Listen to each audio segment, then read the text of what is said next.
Monsieur le ministre d'État, Monsieur le bourgmestre,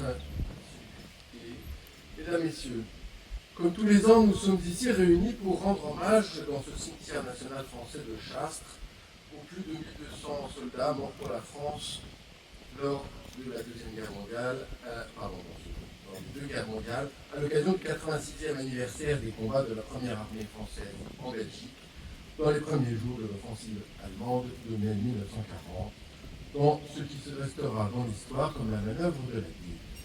Ces dernières années, les cérémonies de commémoration ont pris une dimension particulière, c'est encore le cas cette année naturellement, en raison du retour de la guerre sur notre continent et l'ouverture de fronts inattendus, mais pas nécessairement surprenants malheureusement, et qui ont des effets immédiats sur notre vie et nous imposent parfois de nouveaux choix géopolitiques et de repenser notre politique d'alliance et par conséquent notre politique de défense. C'est naturellement le cas de la guerre en Ukraine ou de la situation dans le Golfe arabo-persique qui a des conséquences directes, sur la marche du monde.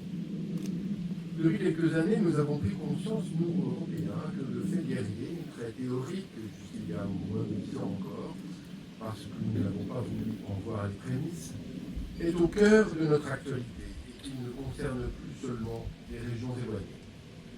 L'idéal confortable des dividendes de la paix s'est éloigné et il ne suffit pas d'exorciser une menace pour la faire disparaître.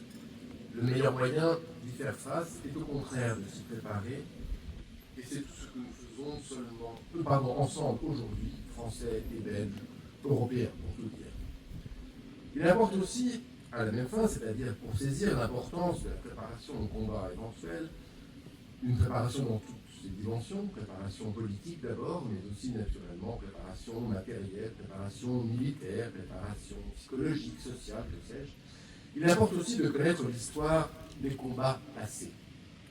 L'histoire nous rappelle qu'il est important en effet de ne pas se fixer sur une doctrine de défense, ni sur une politique étrangère établie et dont on a l'habitude, lorsque le monde change.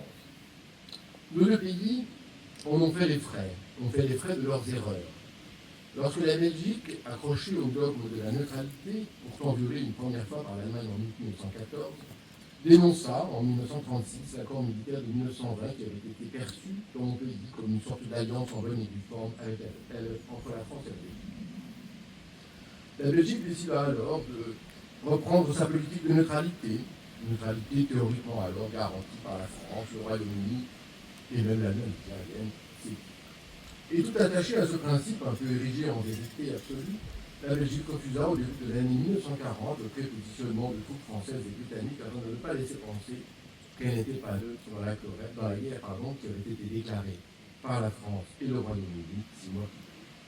Mais, ce faisant, les Belges avaient oublié d'une part la leçon de 1914 et surtout que c'est toujours l'ennemi qui nous choisit. S'il veut faire la guerre, les tentatives de ne pas l'admettre ou de l'apaiser ne seront que la tentation du renoncement. Lorsque le 10 mai 1940, les armées allemandes envahissent la Belgique, la France et l'Angleterre, garantes depuis 1937 de la neutralité belge, répondent immédiatement à l'appel à l'aide de leurs voisins. Mais d'une certaine façon, c'était trop tard. Disons en tout cas que c'est ce qui en est retenu. De son côté, le Royaume-Uni s'est montré incapable de comprendre le traumatisme physique vécu par nos deux pays, détruits par les armées allemandes, particulièrement lors de leur retraite de l'automne 18. Et l'inquiétude légitime qui était la nôtre, à vous Belges, à nous Français, qu'une Allemagne écrasée militairement, mais encore solide économiquement, comme l'a montré le redressement spectaculaire des années 20 dans ce pays après la crise de l'hyperinflation, qui avait refusé de reconnaître sa défaite et à qui le traité de Versailles paraissait injuste, devait reprendre le dessus. Enfin, mon pays n'est pas en reste dans les erreurs, et il a échoué dans l'entre-deux-guerres à cristalliser une coalition d'États pour contrer le réarmement allemand, particulièrement après l'instauration de la dictature nazie. Et l'armée française, au relais de sa victoire sur l'armée allemande en 1918, ne s'était manifestement pas suffisamment remise en cause, alors que l'armée allemande, défaite en 1918, avait réarmé en redéfinissant totalement son modèle.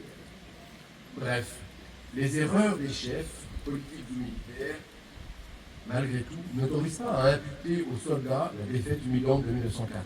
Ils n'ont pas failli, ces soldats, en particulier ici. qu'ils se sont battus avec courage et détermination, avec les moyens dont ils étaient dotés et le méthode qui leur avait été lancée.